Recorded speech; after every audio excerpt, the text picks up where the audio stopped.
Today we're going to move on from monomial operations to polynomial operations. And we're going to look at adding, subtracting, and multiplying polynomials by a monomial.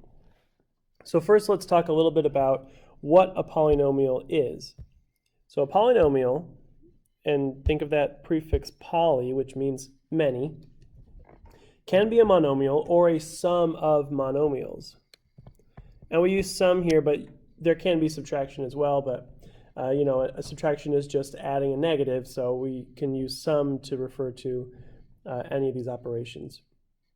So by monomial or sum of monomials, what we mean is just basically a bunch of monomials have been added together, and there's different specific names we can use for some of them. So a monomial, that prefix mono, that means one. Now the prefix bi, that means two. So a binomial has two terms, or two monomials added together. A trinomial, that prefix tri means three, so we have three terms. And for anything larger, we can just use the word polynomial in general, which means many. So this is four or more. I guess that looks like a T, so I'll write the word or more. Four or more terms. All right, now binomials, trinomials, and monomials are still types of polynomials. They just are more commonly used, so they have their own names. And when you write a polynomial, typically you want to write it in standard form, which is in order by degree. And what that means is you want the highest exponents first. So the terms, the monomials, the individual monomials with the highest exponents go first in the list. And that will allow you to find the leading coefficient of a polynomial, which is the number the first term is being multiplied by. It's the first coefficient when written in standard form. So we are going to just do some practice operations here. We're going to add, subtract, and multiply some polynomials, and we want to write our answers in standard form. And the way you do this is really just by combining like terms or distributing. Use the distributive property, which are skills that I think are well known enough that this should be relatively straightforward, as long as you know that when you combine like terms, right, you just add or subtract the coefficients, leave the exponents and variables alone. So these first four are addition, which are really straightforward. We're just adding these things together. So just go through the list and find your like terms. So we have 4x squared plus negative 2x squared. That's going to be 2x squared. 4 plus negative 2 is 2. Then go to the next one. We have 4x plus negative 8x. 4 plus negative 8 is negative 4. Don't forget the x. And last we have negative 7 and negative 2. Negative 7 plus negative 2 is negative 9. So our answer, when you add these polynomials together, is 2x squared minus 4x minus 9. So when you add three trinomials, unless two of the terms completely cancel out, you should be left with a trinomial, as long as all the terms have the same degree and you're adding the same like terms together. Could be that these two trinomials had completely different terms, and then our answer would have 6 terms, but since they each paired up with one like term, we ended up with 3 terms in our answer. Each monomial here is a term: 2x squared, negative 4x, and negative 9. These are 3 separate monomials that are being added together to make this one polynomial. All right, let's look at number 2. Negative 8x squared plus 7x minus 3 plus negative 4x squared minus 5x plus 6. So same idea, we're adding. So just add like terms. Negative 8x squared plus negative 4x squared. That is negative 12x squared. 7x, cross those out so we know. 7x plus negative 5x, that's 2x, 7 minus 5. And negative 3 plus 6, that's just 3.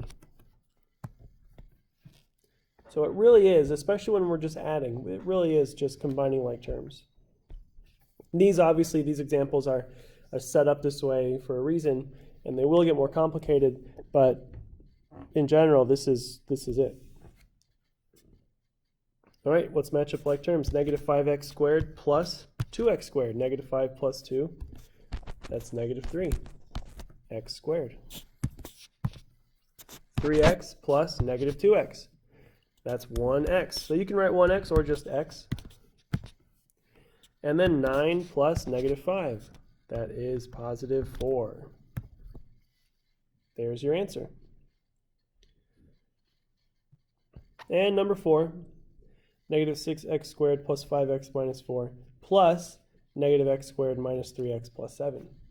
So let's first add the x squared terms. Negative 6 plus negative 1, that's negative 7x squared. 5x plus negative 3x, that's 2x.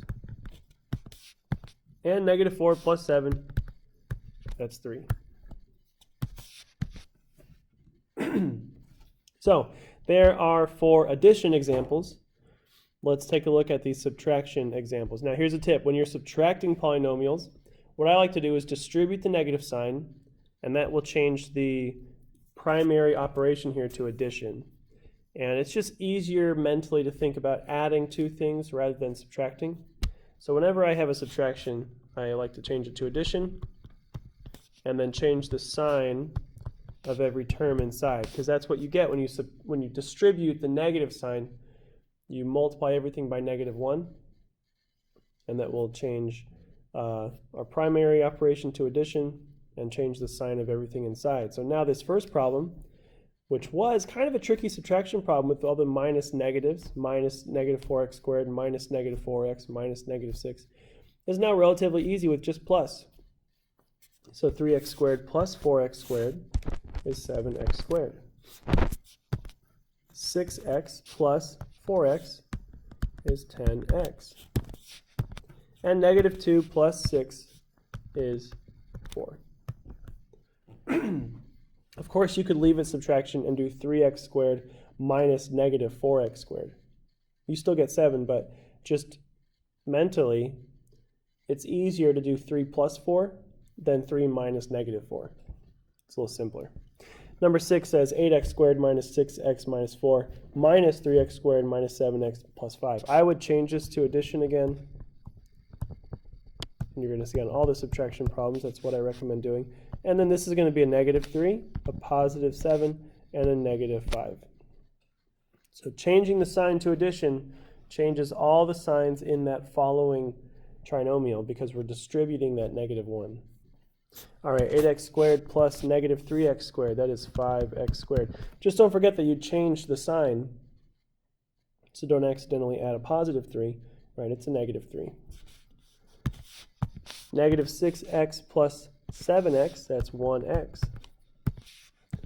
And negative 4 plus negative 5, that's negative 9. So again, we are just combining like terms.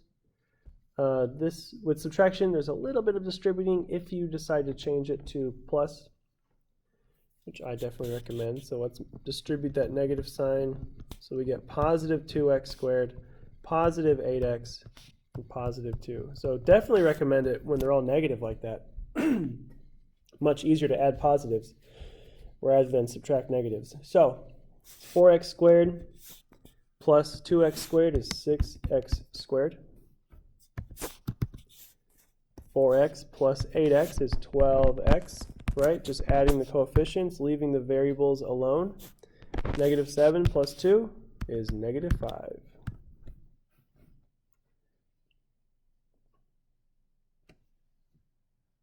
Now remember, you can't add terms that aren't like terms. So if we had a random, x to the third in here somewhere, nothing would add to it. So we wouldn't be able to combine it with anything, but it would still show up in the answer.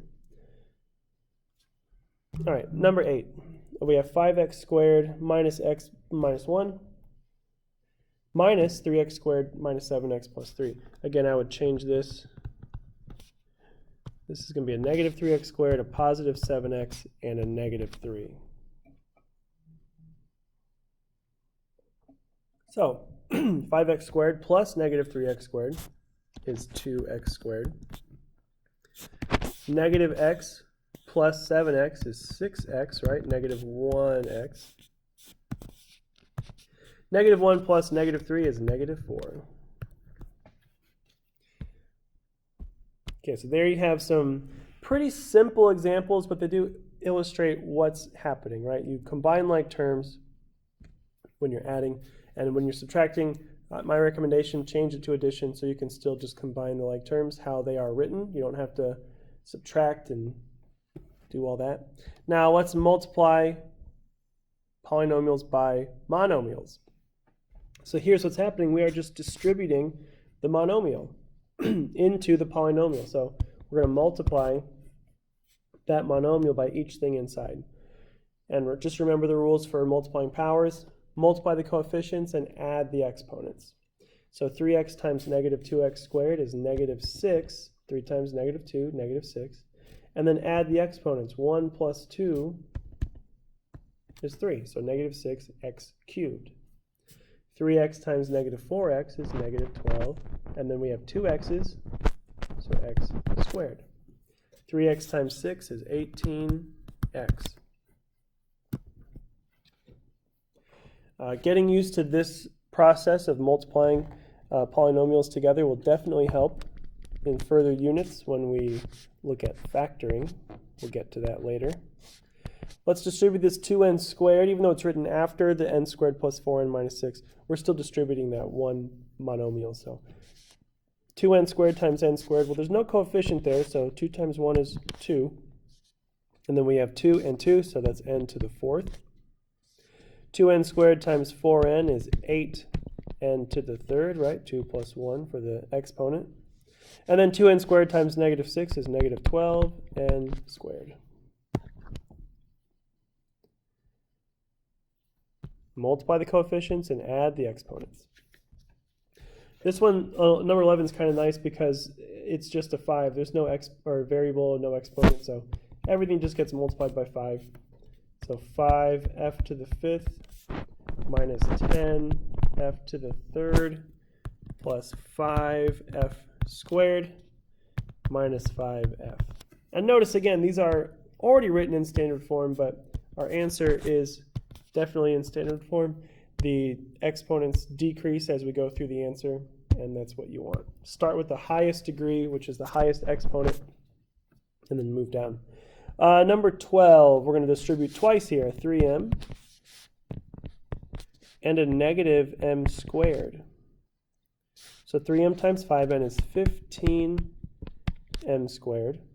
3m times negative 4 is negative 12m.